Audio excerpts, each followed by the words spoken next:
Magandang araw po mga boss at welcome back po dito sa ating YouTube channel.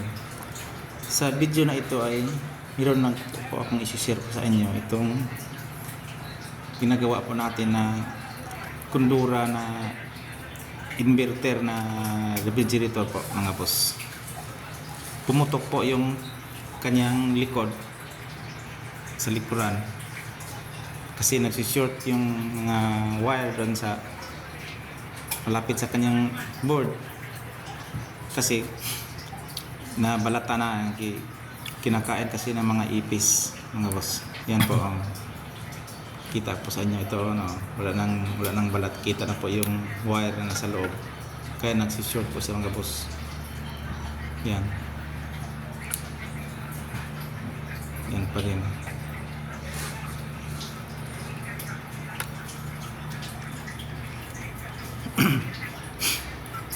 Grabe yung pagka tanggal ng balat mga boss sa kakain ng mga ipis.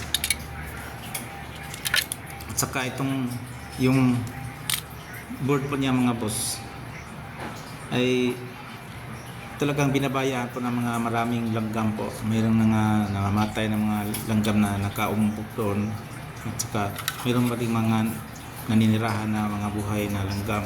Yan po yung kaning board. Dito sa likod, dito yung mga raming langgam po na namatay na, at saka doon sa kabila. Saka dito sa kanyang cover, dan sa likod dyan sa kanyang yung parang may metal, doon po yung maraming langgam katira, yung mga mahayan dyan po yung itim-itim na sinyalis po na mayroong umusok dyan, may tumutok mga boss. At natuklap yung kapirklad, dalawang line po na kapirklad. Yan po isang line, pero actually dalawa po yan natuklap pagkaputok kasi na overload doon sa short, pagka short ng wire. Dalawang line po yan kasi sa gitna ay meron pa siyang naka-parallel na MOV mga boss. Ito yung kanyang pinaka easy line ay dito sa mga malalaki na saksakan.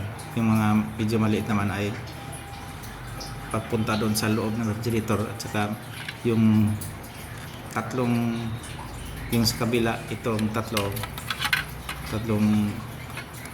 pins ay papunta doon sa compressor mga boss. Yan po yung tuklap na boss na kapirklad ng pagkaputok, at nawalan po siya ng power mga boss. Kaya yan po yung natuklap ay ginawa ko na lang, dinampiran po na lang ng wire, hininang ko na lang dyan, tapos jumper dyan para maging daluyan po ng kanyang butahe, kasi pinaka easy line po yan mga boss. Yan po yung control IC po niya. Meron siyang label na natanggal na hindi na maibalik kasi hindi na, ayaw nang dumikit.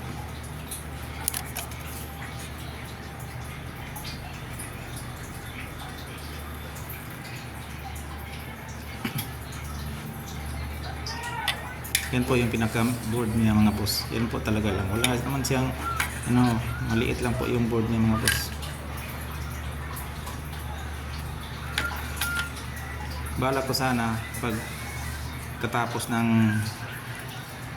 repair, tapos idaan ko sana sa pagpagana, idaan ko sana sa test valve, kaso lang hindi siya gumagana sa test valve. Nagda-drop po kasi yung voltahe, kasi hanggang naging 110 lang po yung sinukat ko. Kaya ang ginawa ko ay yung test valve ay pinalitan ko na lang ng fuse para sure. Yan po, nag-test na po tayo mga boss. Yan, buti nilang gumana po siya mga boss. Yung una ay nilagyan ko na lang ng fuse na 10 amperes para kung sakasakali may problema ay puputok naman yun. Ayan, gumana na po siya mga boss. Buti na lang at walang nadamay na mga electronics na components mga boss. Yung ano lang, yung board lang, yung copper clad yung natuklap at saka yung mga wire na nabalatan yun ng nilagyan ko ng electrical tape mga boss.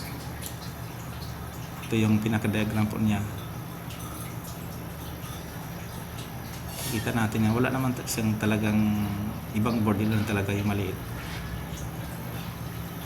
Puti na lang na nasalba pa mga boss.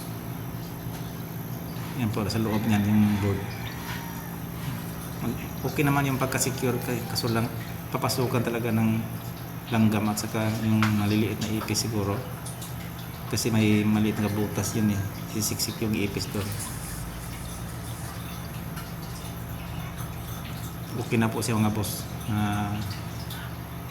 Okay na po siya na test na po natin. Gumana na po.